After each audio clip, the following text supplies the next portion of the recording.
언론이 테러리스트예요. 왜 언론을 막아? 왜 언론이 왜 막아요? 자, 출석 요구서 갖고 왔어요. 무엇이 두렵습니까? 국회에서 의결해서 출석 요구를 하는 걸 행정실에 해야 되는데 국회의원이 직접 갖고 왔다고. 독재국가가 아니고 출석 무엇입니까? 요구서야. 다른 것도 아니고 출석해달라는 요청서라고. 자, 이것도 못하게. 대통령실이 접수한 서류를 이 바닥에 내팽개쳤습니다. 이건 명백히 범죄 행위입니다. 공명서류 무효죄. 진상도 이런 진상이 없습니다. 대통령실까지 우르르 찾아가서 정인 출석 요구서를 들이밀겠다는 것은 스토킹에 가까운 갑질입니다. 위법적인 청문회를 열겠다고 결정한 것은 탄핵 소추 절차를 밟겠다는 명백한 의도가 있는 것입니다. 네, 다음 주에 있을 윤 대통령 탄핵 청원 청문회를 앞두고요. 보신 것처럼 어제 법사위 소속 야당 의원들이 이 증인들 출석 요구서를 들고 대통령실을 찾았습니다. 대통령실 관계자가 수령을 거부하면서 몸싸움까지 벌어졌는데 앞서 영상으로 보셨듯이 출석 요구서가 길바닥에 놓이는 상황까지 갔습니다. 이현정 의원님, 국민의힘에선요. 청문회 자체가 원천 무효다 이러면서 헌재에 권한쟁의 심판을 청구했어요. 지금 이 상황 좀 어떻게 보십니까? 자, 우선 요구서를 저렇게 요란하게 전달할 필요가 있나요? 우편으로 전달하면 될 거 아니겠습니까? 네. 그래서 법적 절차에 따라서 하면 될 것인데 굳이 이렇게 의원들이 우르르 몰려가서 또 이렇게 취재하는 가운데 한다는 것은 결국 보여주기 위한 하나의 이슈죠. 그리고 이렇게 대통령실이 뭐 반대하고 있다는 것을 상징으로 보여주는 것인데 이번 입법 청문회는요 여러 가지 법적으로 문제 있는 게 많습니다. 자, 우리 헌법에 따르면 대통령 탄핵은 굉장히 엄격하게 규정을 하고 있습니다. 예. 국회 과반 이상 발의에다가 200명 이상의 찬성이 있어야지만이 대통령 탄핵 발의가 되는 것인데요. 지금 보면 이거는 단순히 지금 법사위에 입법 요청을 한, 지금 청원을 한 데에 대한 지금 청문을 여는 것인데 그 많은 청원은 놔두고 단 요거, 즉 대통령 탄핵에 유일하게 처음으로 이렇게 청문을 여는 거 아니겠습니까? 네. 더군다나 대통령 탄핵은요, 현직에 있을 때 저질렀던 어떤 이런 혐의로 인해서 탄핵 소추를 할 수 있는 것인데 지금 내용들을 보면 정책적 판단이나 더군다나 이거는 현재 진행 중인 이 수사에 있는 것이라든지 탄핵 요건에 맞지도 않습니다.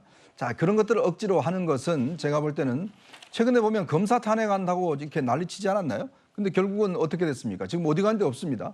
그 이유는 10월쯤 되면 이재명 대표가 이제 두 가지 선고가 나올 예정입니다. 아마 이런 것을 대비를 해서 실질적으로 좀 이슈를 만들어 나가겠다. 뭐 이런 차원에서 지금 탄핵 청문회를 하려고 하는 것인데 예. 아마 제대로 이루어지지 않을 것 같습니다. 최 교수님은 지금 이 탄핵 청문회 추진 상황 어떻게 보십니까? 법적 절차에서 하고 있는 거죠. 지금 현재 탄핵 청원이 들어온 겁니다. 이게 국회에서 시작한 게 아니고요. 국민들이 탄핵 청원을 했고 지금 140만이 넘었습니다. 청원 인원이. 그럼 5만 명이 넘어가게 되면 네. 국회 법사위가 그 부분에 대해서 뭔가 답변을 하고도 응답을 해야 돼요. 그러면 탄핵을 추진하겠다 안 하겠다 이 문제가 아니에요. 지금은. 청원이 들어온 문제에 대해서 국회는 당연히 답변할 의무가 있는 겁니다. 그걸 따져보기 위해서 청문회를 열겠다는 거고요. 그러니까 만약에 이게 정말 탄핵 사유로 청원을 하신 분이 5가지를 올렸는데 네. 이 5가지 사안이 정말 탄핵에 이를 만큼의 문제가 있는지를 따져보기 위해서 청문회를 열겠다는 것이고요. 그 청문회 절차를 통해서 정말 탄핵이 필요하다면 탄핵을 추진할 것이고 또는 아니라면 추진 안 하겠죠. 그러나 그 절차마저도 아무것도 안 할 수는 없잖아요. 네. 예를 들면 국민이 청원해서 국회법에 의해서 당연히 5만 명 이상이 청원하면 거기에 대해서 국회가 답변을 해야 되는데 그 주관 부서인 법사위에서 그 부분에 대해서 청문회를 여는 것 자체가 문제다. 저는 그렇게 보지 않습니다. 그건 당연히 해야 되는 일이고요. 저거 출석 요구서를 가지고 간 이유는 일주일 전에 전달이 돼야만 만약에 출석을 안 해서 특별한 사유가 없이 출석을 안 하게 되면 법적 처벌이 가능해요. 근데 만약에 일주일 전에 출석 요구서 전달이 안 되잖아요. 네. 그렇게 되면 나중에 처벌을 못 하게 돼 있어요. 만약에 안 나오더라도 출석은 안 하더라도. 왜냐하면 이게 원래 제가 알기로는 민주당이 국회에서 몇 번 행정관들이 그 국회에서 근무하는 분들이 전달하려고 연락도 하고 전화도 했는데 처음에는 받겠다고 하다가 갑자기 수령을 안 하겠다고 얘기를 했다는 거예요. 네. 그래서 불가피하게 다음 주 금요일 날 입법청문회가 열어지니까 일주일 전에 어제 가지고 간 거예요. 국회의원들이 가서 받아달라. 왜냐하면 수령을 해야만 만약에 수령을 하고도 출석을 안 하게 되면 처벌이 가능하니까요. 그래서 출석을 좀 잘 할 수 있도록 하기 위해서 저걸 가져간 건데 저렇게 길바닥에 버리고 이러시는 건 정말 저는 잘못됐다고 생각합니다. 생각하고요. 이번에 입법청문회가 처음이 아니잖아요. 최혜병 관련된 입법청문회 이미 한 번 있었습니다. 네. 그때도 국민들이 다 보셨고요. 검사 탄핵안 같은 경우도 지금 탄핵을 추진하는 게 아니고 그 탄핵안이 타당한지에 대해서 법사위로 지금 검토를 요청해서 법사위에서 논의하고 있는 겁니다. 예. 아마 이제 순서에 따라서 이 탄핵 검사 탄핵안에 대한 의견 수렴을 위해서 조사를 위한 입법청문회 또 있을 겁니다. 그러니까 순차적으로 하는 것이기 때문에 저는 저렇게 민감하게 대통령실에서 저걸 수령을 안 하고 이런 것 저는 문제라고 생각해요. 국회가 절차에 따라서 원칙에 따라서 집행한 일에 대해서 행정부도 존중하는 모습이 필요하다고 생각합니다. 네, 두 패널 분들의 의견이 충돌을 하고 있는데 그렇다면 대통령실이 불참을 해도요. 국방부와 또 해병대, 최근 임성근 전 사단장 구명 로비 정황 녹취 파일의 당사자인 이모 씨가 청문회에 나올 거다 이런 관측도 있는데요. 김수민 평론가님, 그렇다면 이것도 최상병 특검법 입법 청문회 2라운드 되는 거 아니냐 이런 평가들도 있거든요. 어떻게 보십니까? 네, 이번 주에 이제 화제가 됐던 보도가 있었죠. 이모 씨, 그러니까 도이치모터스 사건의 공범으로 1심 재판에서 예. 지목이 됐고 소위 김건희 파일을 관리한 것으로 그렇게 알려진 인물입니다. 이모 씨가 이제 해병대 출신 사람들하고 모임을 하고 그런 것들이 단톡방 이런 것들도 예전에 보도가 된 적이 있는데 얼마 전에 드러난 것은 이제 어떤 그 같은 그 모임의 관계자에게 네. 임성근 전 사단장한테 사표 내지 말라고 해라. 내가 VIP에게 얘기를 하겠다. 그러니까 구명 로비가 있었던 거 아니냐. 이 의혹을 뒷받침하는 파일이 나왔습니다. 그리고 이제 이 장본인 본인은 이제 해명을 하기를 처음에는 이 VIP는 김계환 해병대 사령관을 의미하는 것이다. 라고 얘기를 했다가 얼마 안 지나서 김건희 여사다라고 말을 바꿨거든요. 그러면서 의혹이 더 증폭되고 있는 이런 상황이기 때문에 더더군다나 이제 청문회 증인으로 이제 출석할지 관심이 모아지고 있고 일단 본인이 언론에 했다는 얘기가 이렇게 된 이상 나는 출석을 해야 되지 않겠느냐라고 네. 얘기를 했다고 하거든요. 그런 이상 이제 만약에 출석을 하게 되면 임성근 전 사단장과의 관계라든지 또 구명운동을 했는지 여부라든지 이런 것들이 당연히 쟁점이 될 것이고 또 최근에 공수처 수사 도중에 임성근 전 사단장의 핸드폰 이것을 이제 비번이 너무 복잡하게 돼 있는데 경찰의 협조를 받아서 비번을 푸는 쪽으로 그렇게 가닥을 잡고 또 이모 씨하고 임성근 전 사단장 간에 예전에 통화한 이력이 있는지 이런 것들을 이제 찾아보기로 했거든요. 이런 부분들이 만약에 진척이 더더욱 된다면 청문회에서 큰 쟁점이 될 것으로 보입니다. 그렇군요.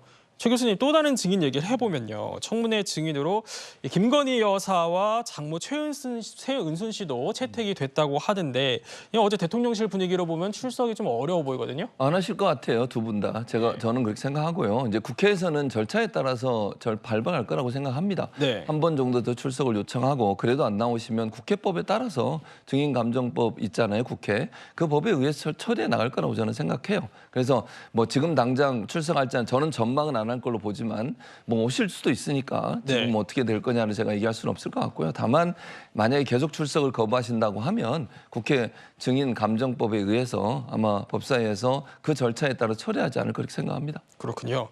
이런 가운데요. 대통령 탄핵 반대 청원도 5만 명을 넘겨서 법사위에 회부가 됐습니다. 그러자 정청래 법사위원장이요.